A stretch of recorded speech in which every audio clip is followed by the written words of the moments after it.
Okay, we're going to prepare one of our little ramps made from this conduit lid.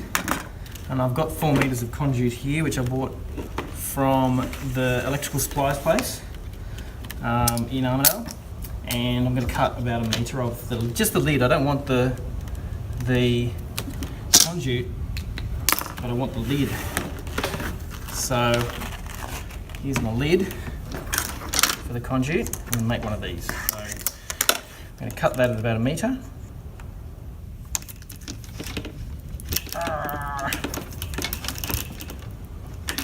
That's a bit tough. There we go. And get rid of that. Okay, so we've got our conduit and we're going to now create a curve that we need so that it is nice and flat as it leaves the table, as the ball leaves the table. The ramp needs to be flat. Let's go. I'm just going to concentrate the heat in the bend. I've got it sitting up underneath something to hold it so I can push it against the wall. Happens to be where the notice board is.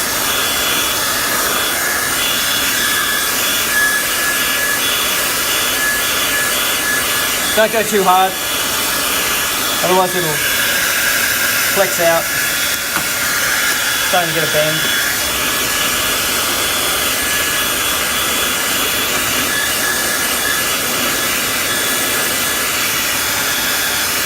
A little bit of a push. Got to keep those sides in.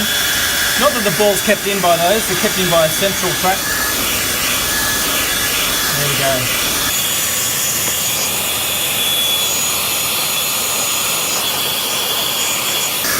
Alright, probably enough. That's probably enough. Okay, we just want to get a little bit of a bend so that it sits flat as it leaves the table. Okay, so setting this up is a bit tricky, and I'm going to show you how I did it. I've got it sitting on a 25 gram brass mass that most labs have got, a little bit of blue tack on the table, holding it down, a little bit of blue tack underneath my ramp, holding it on top of the 25 gram mass, and I'm pushing that down nicely.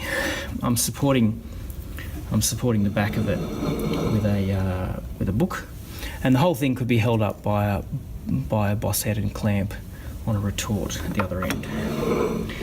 Okay, but I just want to focus on what's going on here, because I got really excited because I tried to make a little spot at the end of the ramp where the ball B could sit in that little gap there.